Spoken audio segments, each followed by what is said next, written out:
میرے بڑے بھائی کچھ دن پہلے وفات پا گئے تھے اور میری بھابھی کی عدت پوری ہو چکی تھی۔ آج میں جیسے اسکول سے گھر آیا تو گھر والوں نے زبردستی میرا نکاح میری بھابھی سے کروا دیا۔ میں اس نکاح کے لیے راضی نہیں تھا، مگر ابا جی نے اپنا واسطہ دے کر مجھے زبردستی اس رشتے میں باندھ لیا۔ میں نے سوچ لیا تھا کہ میں بھابھی کو طلاق دے کر اس گھر سے بھاگ جاؤں گا اور کبھی لوٹ کر نہیں آؤں گا۔ نکاح کے بعد میں جیسے ہی بھابھی کے کمرے میں گیا، میرے تو ہوش اڑ گئے۔ میں نے تو یہ سب کبھی خواب میں بھی نہیں سوچا تھا کہ میری بھابھی اس حد تک گر سکتی ہیں۔ جان تو میری تب نکلی جب بھابھی نے مجھے اپنی طرف کھینچ کر میرا نام منیر ہے۔ یہ اس وقت کی بات ہے جب میں 10ویں جماعت میں تھا۔ میری قسمت نے میرے ساتھ کچھ ایسا کیا جس کا میں نے کبھی تصور بھی نہیں کیا تھا، اور آج میں کورٹ میں اپنے خلاف کوئی کیس جیت کر بھی ہار گیا ہوں۔ میں وہیں بینچ پر بیٹھا آنسو بہا رہا تھا۔ اس وقت ایک وکیل لڑکی میرے کاندھے پر ہاتھ رکھ کر کہنے لگی، آج جب آپ جیت گئے ہیں تو آپ اس چیز سے خوش نہیں بلکہ مایوس ہو رہے ہیں۔ وہ وکیل لڑکی مجھے جانتی تھی، اس لیے مجھ سے کتنے سوالات کر رہی تھی۔ میں اس وقت بالکل ٹوٹ چکا تھا۔ وہ کہنے لگی، آپ کے ساتھ کیا ہوا تھا؟ میں زیادہ تو نہیں جانتی، لیکن شاید آپ یہ بتانے سے آپ کے دل کا بوجھ تھوڑا ہلکا ہو جائے۔ میں نے اسے بتایا کہ میرے گھر میرے ماں باپ اور میرے بڑے بھائی تھے۔ میرے بھائی کی شادی ہو چکی تھی، وہ مجھ سے عمر میں کافی بڑے تھے، اور میری ایک چھوٹی بہن بھی تھی۔ جب سے میں نے ہوش سنبھالا، سب کو اپنے آپ سے بہت ہی پیار محبت کرتے دیکھا۔ میں گھر میں ہر کسی سے ہنسی مذاق چھیڑ چھاڑ میں لگا رہتا، لیکن میری چھوٹی بہن مجھے بہت ہی زیادہ سنجیدہ معلوم ہوتی۔ اس کی طبیعت میں ایک ڈر مجھے دکھائی دیتا، وہ زیادہ خاموش رہتی تھی۔ میں اس وقت 10ویں کے لیے امتحانات کی تیاری میں لگا ہوا تھا۔ سارا بزنس بڑے بھائی اکیلے ہی سنبھالتے۔ میری بھابھی بھی مجھ سے کافی اٹیچ تھی۔ بھابھی کی عمر تقریباً 40 سال تھی، لیکن ان کے ہاں اب تک کوئی اولاد نہیں ہوئی۔ ان کے چہرے پر بھی مسکراہٹ آ جاتی۔ امی اور ابو تو کافی بوڑھے ہو چکے تھے، اس لیے وہ زیادہ گھر کے مسئلے مسائل سے دور ہی رہتے تھے۔ ایک روز سب کھانا کھا کر باہر ریسٹورنٹ سے نکل رہے تھے۔ بھائی اور بھابھی ایک کار میں تھے اور دوسری گاڑی میں ہم سب گھر والے، لیکن ہم لوگ تو گھر تقریباً 1 گھنٹے میں پہنچ چکے تھے۔ بھائی اور بھابھی اب تک گھر نہیں پہنچے تھے۔ اتنی دیر میں فون کی گھنٹی بجنے لگی۔ میں نے جلدی سے فون اٹھایا اور جو بات مجھے بتائی گئی، میرے ہاتھ سے فون چھوٹ گیا۔ میں نے گھر والوں کو ساتھ دیا اور بہت مشکل سے ہاسپٹل پہنچا۔ بھائی کی لاش سامنے ہی رکھی تھی اور ان کی چیزیں ہمیں پہچاننے کے لیے دی گئی تھی۔ ابو تو ان کی موت کا ماتم منا رہے تھے اور میری چھوٹی بہن فوزیہ اپنے کمرے میں بند تھی۔ بھابھی بھی گھر آ گئی تھی، ان کی طبیعت تھوڑی بہتر تھی۔ وہ بھی چپ چاپ ایک کونے میں بیٹھی آنسو بہا رہی تھی، لیکن میری نظر مسلسل دروازے پر جا رہی تھی۔ فوزیہ اپنے بھائی کے آخری دیدار کے لیے بھی باہر نہیں آئی۔ حیرت کی بات تھی۔ بہرحال ہم لوگوں نے بھائی کی تدفین کا عمل مکمل کر لیا اور واپسی گھر کی طرف روانہ ہو رہے تھے۔ تب میں نے راستے میں ایک جھاڑو لگانے والی عورت کو دیکھا تو مجھے حیرانگی ہوئی، کیونکہ یہی لڑکی تو ہاسپٹل میں نرس تھی، ڈیوٹی انجام دے رہی تھی۔ میں نے سوچا یہ سب میرا وہم ہے۔ ایک روز میں نے رات کو بھابھی کے کمرے سے کچھ آوازیں محسوس کی۔ میں فوراً بھابھی کے کمرے میں گیا تو بھابھی میری بہن فوزیہ کو ڈانٹ رہی تھی۔ مجھے دیکھ کر فوزیہ کو گلے سے لگا لی اور فوزیہ کو دلاسا دینے لگی، مگر فوزیہ مجھے دیکھ کر اپنے کمرے میں بھاگ گئی۔ میری جو سمجھ میں کچھ نہیں آیا، میں چپ چاپ اپنے کمرے میں چلا گیا تھا۔ ایک طرف فوزیہ کا برتاؤ اور دوسری طرف بزنس کی فکر مجھے کھائے جا رہی تھی۔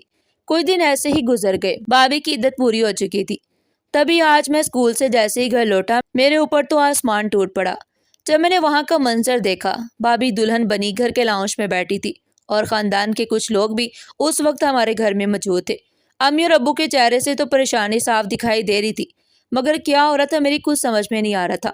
اور ایک وکیل گھر میں موجود تھا جو کچھ پیپر ہاتھ میں پکڑے کھڑا تھا۔ جیسے میں نظر اوپر گئی، فوزی اپنے کمرے کے باہر کھڑی مجھے کچھ اشارہ کر رہی تھی۔ شاید اس کی اشارے کا مطلب میرے انکار کا تھا، لیکن میرے کچھ بولنے سے پہلے ہی میرے ابو نے میرا ہاتھ پکڑ کر کونے میں لے گئے، اور ابو نے مجھ سے جو کہا سن کر ایک زوردار دھچکا لگا کہ ابو مجھے بھابھی سے نکاح کرنے کو کہہ رہے تھے۔ میں نے کہا، ابو یہ سب آخر کیوں اور کیسے؟ کہ اتنی دیر میں امی بھی آئی اور کہنے لگی، بیٹا اس وقت یہ ہماری عزت اور خاندان کی عزت کا سوال ہے۔ یہ سمجھ لو ہم جو فیصلہ کریں گے اسی میں ہم سب کی بہتری ہے۔ میں نے کہا، آپ لوگ یہ سب کیا کہہ رہے ہیں؟ آپ جانتے بھی ہیں۔ اتنی دیر میں امی میرے آگے ہاتھ جوڑنے لگی اور کہنے لگی، تیرے ہاتھ میں ہی سب کچھ ہے۔ یہ سن کر میرا سر پھٹنے لگا۔ امی ابو یہ سب کیا کہہ رہے تھے؟ یہ لوگ کیوں مجھے زبردستی اس نکاح کے لیے راضی کر رہے تھے؟ پھر بھابھی جو مجھ سے عمر میں کافی بڑی تھی، لیکن فوزیہ مسلسل انکار کا اشارہ دے رہی تھی کہ شاید بھابھی کی نظر اوپر گئی تو فوزیہ اپنے کمرے میں جا کر بند ہو گئی تھی۔ میرے سمجھ میں نہیں آ رہا تھا یہ قسمت نے مجھے کہاں لا کھڑا کر دیا۔ پہلے بھائی کی موت کا صدمہ، پھر اوپر سے اپنے ہی بھائی کی بیوہ سے نکاح۔ آخر ایسی بھی کیا مجبوری تھی جو امی اور ابو مجھ سے ہاتھ جوڑے التجا کر رہے تھے؟ اور پھر بھابھی کی بھی کون سی ایسی مجبوری تھی جو وہ دلہن بنے آرام سے بیٹھی تھی؟ میں نے بہت ہی مجبور ہو کر نہ چاہتے ہوئے بھی اپنی بھابھی سے نکاح کے لیے ہاں کر دی، اور میری ہاں سن کر تو امی ابو کی خوشی کا کوئی ٹھکانہ ہی نہیں رہا۔ وہ لوگ جلد ہی اس وکیل کے پاس گئے اور کچھ بات چیت کرنے لگے، مگر وہ بات میرے دل میں ابھی بھی کھٹک رہی تھی۔ فوزیہ مجھ سے کچھ تو کہنا چاہ رہی تھی، لیکن میرا بس نہیں چل رہا تھا کہ میں اوپر جا کر فوزیہ سے کچھ بات کر سکتا، اور نہ ہی وقت اور حالات نے مجھے اس وقت کوئی مہلت دی۔ بہرحال بہت سوچنے اور سمجھنے کے بعد میں نے فیصلہ کیا کہ میں یہ نکاح کر لوں گا، لیکن کمرے میں جاتے ہی بھابھی کو 3 بار طلاق بول کر گھر چھوڑ کر ہمیشہ کے لیے کہیں کسی اور جگہ چلا جاؤں گا۔ لیکن کمرے میں جاتے ہی بھابھی کو 3 بار طلاق بول کر یہ گھر چھوڑ کر ہمیشہ کے لیے کسی اور جگہ چلا جاؤں گا، جو ہوگا پھر دیکھا جائے گا۔ ادھر امی اور ابو وکیل سے مسلسل باتیں کیے جا رہے تھے، لیکن میرے دل و دماغ نے تو کام کرنا ہی چھوڑ دیا تھا۔ اوپر دیکھتا تھا تو فوزیہ کا کمرہ بند ہوتا، بھابھی کی طرف دیکھتا تو ان کی عجیب سی مسکراہٹ میرے دل میں شک پیدا کر رہی تھی، لیکن میری سمجھ میں کچھ نہیں آ رہا تھا۔ کچھ دیر بعد ابو اور امی میرے پاس آئے اور میرے آگے پیپر رکھ دیے، کہنے لگے یہ نکاح نامہ کے پیپر ہیں، ان پر اپنے دستخط کر دو۔ میں نے بہت سوچا، لیکن میرے پاس اور کوئی راستہ نہیں تھا۔ نکاح پڑھانے کے بعد نکاح کے پیپرز پر بھابھی اور میرے دستخط ہو گئے، اور اب بھابھی میرے نکاح میں تھی۔ مجھے تو نہایت ہی شرم محسوس ہو رہی تھی۔ ایک تو بھابھی مجھ سے عمر میں کافی بڑی تھی، اور اوپر سے میں نے ہمیشہ انہیں اپنی ماں کے روپ میں دیکھا، اور اب یہ سب کچھ میری سمجھ سے بالکل باہر تھا۔ کچھ دیر بعد سب مہمان اپنے اپنے کمروں میں جا چکے تھے، اور میں اکیلا تنہا اپنے گھر کے لاؤنج میں بیٹھا تھا۔ بھابھی کو امی ان کے کمرے میں چھوڑ آئی تھی، اور اب سے مجھے بھی بھابھی کے ساتھ بھائی اور بھابھی کے کمرے میں رہنا تھا۔ مجھے سوچ سوچ کر شرمندگی محسوس ہو رہی تھی۔ بھابھی کے ساتھ میں بھائی کی جگہ کیسے لے سکتا ہوں؟ اور میرے گھر والوں نے بھی ذرا لحاظ نہیں کیا اور میرا اور بھابھی کا نکاح کرا ڈالا۔ میں بہت غصے میں تھا۔ میں نے یہی سوچ رکھا تھا کہ میں کمرے میں جاتے ہی بھابھی کو طلاق دے دوں گا اور پوچھوں گا کہ آخر ایسی بھی کون سی مجبوری آن پڑی تھی کہ یہ سب کرنا ضروری ہو گیا تھا۔ میں غصے میں بھرا بھابھی کے کمرے کی طرف جا رہا تھا۔ میرے کانوں میں کچھ آوازیں محسوس ہو رہی تھی، لیکن میں اس وقت کچھ سمجھنے اور سوچنے کے قابل نہیں تھا۔ میں کمرے کی طرف قدم بڑھاتا، جیسے ہی میں دروازے کے پاس پہنچا، اندر سے آنے والی آوازیں سن کر مجھے تو اپنے کانوں پر یقین ہی نہیں آ رہا تھا۔ میں نے اس وقت اندر جانا مناسب نہ سمجھا اور چھپ کر کھڑکی سے دیکھا تو میرے ہوش اڑ گئے۔ میرا فوت شدہ بھائی اور بھابھی ہاتھوں میں ہاتھ ڈالے ایک ساتھ بیٹھے ہوئے تھے، اور جب میں نے ان کی باتیں سنی تو نہ تو مجھے اپنے کانوں پر یقین آ رہا تھا اور نہ ہی اپنی آنکھوں پر کہ میں نے جو کچھ دیکھا وہی سچ تھا یا پھر بات کچھ اور تھی۔ میں اس وقت اپنی قسمت کو کوس رہا تھا کہ میں تو بچپن سے خوشحال زندگی گزارا تھا، اور پھر یہ سب اچانک میرے ساتھ کیا ہو رہا ہے؟ آخر کون ہے جو مجھے ان تمام سوالات کے جواب دے گا؟ پھر مجھے اپنی بہن فوزیہ کا خیال آیا، اور میں دوڑا اس کی کمرے میں گیا اور زور سے فوزیہ کے کمرے کا دروازہ بجانے لگا۔ کافی دیر بعد فوزیہ نے دروازہ کھولا۔ میں نے اندر جا کر دروازہ اندر سے لاک کر دیا، اور وہ مجھے دیکھ کر رونے لگی۔ فی الحال میں نے اس وقت فوزیہ کو تسلی دی۔ میں نے کہا، فوزیہ یہ سب میرے ساتھ کیا ہو رہا ہے؟ اور آخر تم بھی بالکل چپ ہو۔ میں نے روتے ہوئے اپنی بہن فوزیہ کے آگے ہاتھ چھوڑ دیے۔ مجھے روتا دیکھ کر آج فوزیہ کی خاموشی ٹوٹ گئی تھی۔ وہ کہنے لگی، منیر بھائی یہ سب کوئی نئی بات نہیں ہے، یہ سب برسوں سے چلا آ رہا تھا، لیکن آپ تو اپنوں کے پیار محبت میں سب کچھ بھول گئے تھے۔ آپ کو جس دن سے اس گھر میں لایا گیا تھا یہ سب اسی دن سے چل رہا تھا، اور آج اس کا اختتام آپ کے نکاح سے ہونا تھا۔ یہ سب سن کر میرے سر پر آسمان گر پڑا۔ میں تو کچھ بھی نہیں جانتا تھا کہ فوزیہ میرے ماضی کے بارے میں کیا کہہ رہی ہے، لیکن یہ میری سمجھ سے بالکل باہر تھا۔ آخر میرے ماضی کا اس نکاح سے کیا تعلق، اور پھر میرا فوت شدہ بھائی کیسے زندہ ہو گیا؟ میں روتے ہوئے یہ سب اس وقت اس لڑکی کو بتا رہا تھا، اور وہ میری کہانی بہت ہی دلچسپی سے سن رہی تھی۔ میں نے کہا کہ حقیقت جاننے کے بعد میرا خون کھول اٹھا تھا۔ میں نے اور فوزیہ نے سارے ثبوت اکٹھے کیے اور ان سب کے خلاف کیس کر دیا، اور آج مسلسل پیشیوں کے بعد میری اور فوزیہ کی گواہی سے یہ کیس میں جیت کر بھی ہار گیا ہوں۔ جیت ضرور میری قسمت میں لکھی تھی، لیکن میرے اپنوں کا ساتھ میری قسمت میں بس اتنا ہی لکھا تھا۔ میری بات سن کر وہ وکیل کہنے لگی، آخر آپ کا ماضی کیا تھا، اور آپ نے اس رات بھابھی کے کمرے میں کیا دیکھا تھا، اور فوزیہ نے آپ کو کون سی سچائی بتائی تھی؟ اس وکیل لڑکی نے ایک بار پھر میرے زخم ہرے کر دیے۔ میں یہ سن کر رونے لگا تھا۔ مجھے اپنا ماضی یاد آ گیا۔ میں نے کہا کہ میں اس وقت 3 سال کا تھا جب میرے بھائی اور بھابھی مجھے اپنے گھر لائے تھے۔ در حقیقت میں ان کا بھائی نہیں تھا، بلکہ میں ان کے دور کے رشتہ داروں کا بچہ تھا، لیکن بچپن میں ایک حادثے میں میرے والدین کی وفات ہو گئی۔ تب ان کی وفات پر پورا خاندان اکٹھا تھا، اور ہر کوئی مجھے اپنے گھر لے جانا چاہتا تھا، لیکن بھائی اور بھابھی کے بہت اصرار کرنے پر مجھے ان کے حوالے کر دیا گیا، کیونکہ ان کی کوئی اولاد نہیں تھی اور خاندان والوں کو لگتا تھا کہ ان کے گھر کوئی اولاد نہیں ہے تو وہ لوگ میری ذمہ داری اچھے سے نبھا سکتے تھے۔ اس لیے 3 سال کی عمر میں بھائی اور بھابھی مجھے اپنے گھر لے آئے تھے، جہاں میری پرورش میری سوچ سے بھی بڑھ کر کی گئی۔ مجھے اتنا پیار محبت دیا گیا کہ مجھے کبھی احساس ہی نہیں ہوا کہ میں اس گھر کا بیٹا نہیں ہوں، اور امی ابو نے تو مجھے خوب لاڈ پیار سے پالا۔ شاید میرے زیادہ پیار کی وجہ سے وہ لوگ اپنی سگی بیٹی فوزیہ پر اتنی توجہ نہ دے سکے، اور وہ بچپن سے ہی احساس کمتری کا شکار ہو گئی، اس لیے وہ سب سے کٹی کٹی رہنے لگی۔ لیکن جب میں نے فوزیہ کو اس دن بھابھی کے کمرے میں دیکھا تو مجھے کچھ عجیب لگا۔ جب زور سے بھابھی نے فوزیہ کا ہاتھ پکڑا ہوا تھا اور میرے آتے ہی اسے گلے سے لگا لیا۔ بہرحال میں تو اپنی زندگی میں خوشی خوشی جی رہا تھا، لیکن جب میرا زبردستی نکاح بھابھی سے کروایا گیا اور میں بھابھی کے کمرے میں جاتے ہی طلاق کے الفاظ ادا کرتا، اس وقت میں نے کچھ ایسا دیکھ لیا تھا کہ میں اپنا طلاق کا فیصلہ بالکل بدل چکا تھا، اور ساتھ ساتھ فوزیہ نے جو سچائی مجھے بتائی وہ جان کر میرے اندر سب کچھ ٹوٹ گیا۔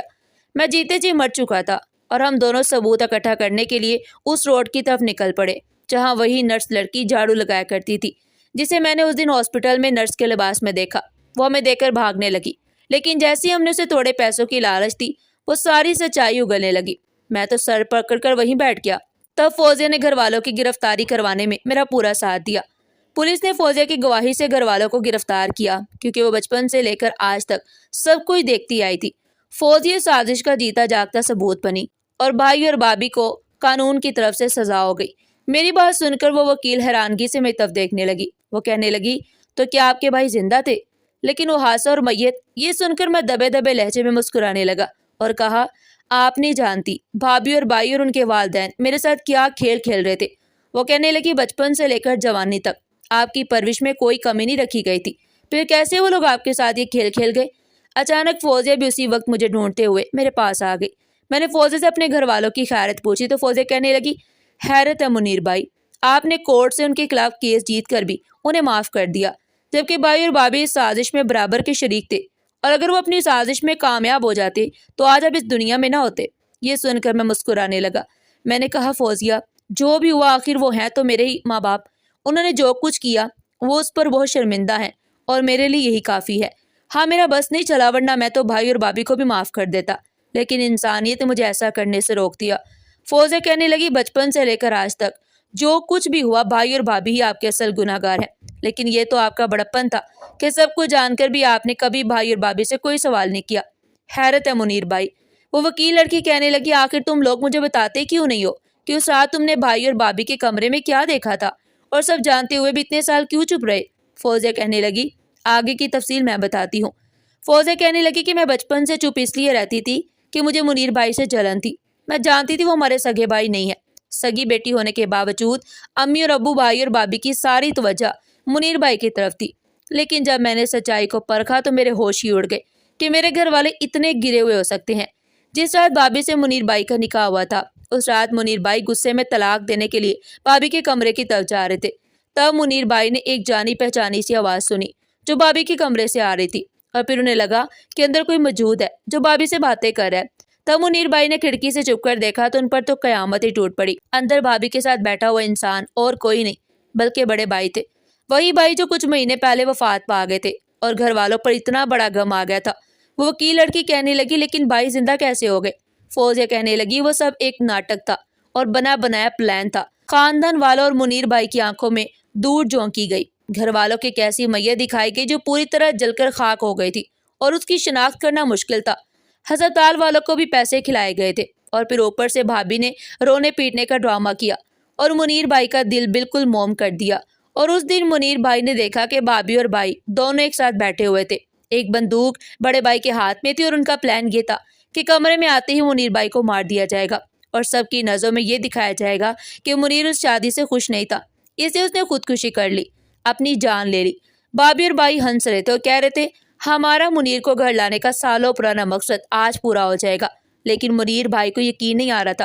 پھر ہم اس نرس لڑکی کے پاس دوڑے اور اس کا بیان ریکارڈ کیا کہ اسے پیسوں کے لالچ دے کر نرس کے کپڑوں میں ہاسپٹل میں یہ سب کرنے کو بھائی اور بھابھی نے ہی کہا تھا۔ وہ وکیل لڑکی یہ سب سن کر کہنے لگی، وہ سب تو ٹھیک ہے، لیکن بھائی اور بھابھی کا یہ سب کرنے کی اصل وجہ کیا تھی؟ فوزیہ ہنس پڑی اور کہنے لگی، پیسہ پیسہ اور بس پیسہ۔ لالچ انسان کو ہر برا کام کرنے پر مجبور کر دیتی ہے۔ منیر بھائی کے مرنے کے بعد ان کی ساری پراپرٹی، جائیداد، دولت، سارا کاروبار اور بزنس سب کچھ منیر بھائی کے نام تھا۔ حقیقت تو یہ ہے کہ ہم لوگ ایک غریب گھرانے سے تعلق رکھتے تھے، اور جب منیر بھائی کے والدین فوت ہوئے تب انہیں اس گھر میں لانے کا مقصد ہی صرف دولت تھا، کیونکہ منیر بھائی کے والد بہت بڑے بزنس مین تھے، مارکیٹ میں 100 سے زائد دکانوں کے مالک تھے۔ اور تعجب کی بات یہ تھی کہ نہ ہی ان کا کوئی بھائی تھا اور نہ ہی بہن، اور والدین بھی وفات پا گئے، یعنی ان کے آگے پیچھے کوئی نہیں تھا۔ ساری جائیداد منیر بھائی کی تھی۔ تب بھابھی اور بھائی رو پڑے تھے کہ ہم بے اولاد ہیں، منیر کی پرورش ہم ماں باپ بن کر لیں گے۔ یہاں تک تو سب ٹھیک تھا، مگر جس دن سے مجھے پتا چلا کہ منیر بھائی کو پلان کے مطابق مار دیا جائے گا، اس دن سے میں اپنے گھر والوں کے خلاف ہو گئی تھی۔ ٹھیک ہے، میں منیر بھائی سے حسد ضرور کرتی تھی، مگر میں انہیں یوں مرتا نہیں دیکھ سکتی تھی، اور جب میں نے ان سب کی مخالفت کی تو میرا سگا بھائی اور بھابھی اور یہاں تک کہ میرے سگے ماں باپ مجھے کمرے میں بند کر کے مارا کرتے تھے اور کہتے تھے تم اپنی زبان بند رکھو گی، کسی سے کچھ نہیں کہو گی ورنہ وہ مجھے بھی مار دیں گے۔ اس سے میں گھر میں چپ چپ سی رہتی، لیکن جب میں منیر بھائی کو دیکھتی تو میرا دل تڑپ اٹھتا تھا کہ چند دنوں بعد کے بھائی ہمیں چھوڑ کر چلے جائیں گے۔ ابھی منیر بھائی کی عمر میں بھی ابھی بہت وقت تھا۔ اس بات کا فائدہ اٹھا کر بھائی اور بھابھی اس مقصد کے تحت منیر بھائی کو گھر لے آئے تھے اور اسے پیار محبت سے پال پوس کر بڑا کیا۔ لیکن جیسے ان کی عمر 16 سال ہوئی تو ان کے ماں باپ کی وصیت کے مطابق جو کچھ ان کا تھا وہ منیر بھائی کے نام ہو گیا تھا۔ شادی کے بعد اگر منیر بھائی کو کچھ ہو جاتا تو وہ ساری جائیداد ان کی بیوی کے نام ہو جانی تھی، اور یہ سب کھیل اسی بنا پر کھیلا گیا تھا۔ بھابھی سے ان کا نکاح اسی لیے کروایا گیا تاکہ گھر کا پیسہ گھر میں رہے، کیونکہ بھائی جانتے تھے جو بزنس وہ سالوں سے سنبھالتے آئے تھے وہ منیر کے نام ہو جانا تھا۔ بس اس طرح گھر والوں نے ساری سازش کی اور منیر بھائی کی دولت اور جائیداد ناجائز طریقے سے ہڑپنے کی کوشش کی، لیکن قدرت نے سب کچھ ٹھیک کر دیا اور منیر بھائی کے گناہ گاروں کو ان کے کیے کی سزا کورٹ نے عمر قید کی صورت میں سنا دی۔ مگر آخری وقت میں منیر بھائی نے سب کو معاف کر دیا۔ وہ اپنے والدین کو اور بھائی کو یوں جیل میں نہیں دیکھ سکتے تھے۔ اس وکیل لڑکی نے منیر بھائی سے شادی کر لی اور آج میں منیر بھائی کے ساتھ رہ رہی ہوں۔ بڑے بھائی اور والدین اپنے کیے پر بہت شرمندہ ہیں۔ بھائی اور میں ان سے ملنے اکثر جایا کرتے ہیں، مگر ہم الگ گھر میں رہتے ہیں۔ آج پھر سے ہماری زندگی میں خوشیاں آ گئی ہیں۔ ناظرین، آپ کو ہماری آج کی کہانی کیسی لگی؟ کمنٹ سیکشن میں اپنی قیمتی رائے کا اظہار ضرور کیجیے گا، اور اس طرح کی مزید سبق آموز کہانیاں سننے کے لیے ہمارے چینل کو سبسکرائب کریں۔ ویڈیو پسند آئی ہو تو ویڈیو کو لائک کریں اور زیادہ سے زیادہ شیئر کریں۔ تب تک کے لیے اللہ حافظ۔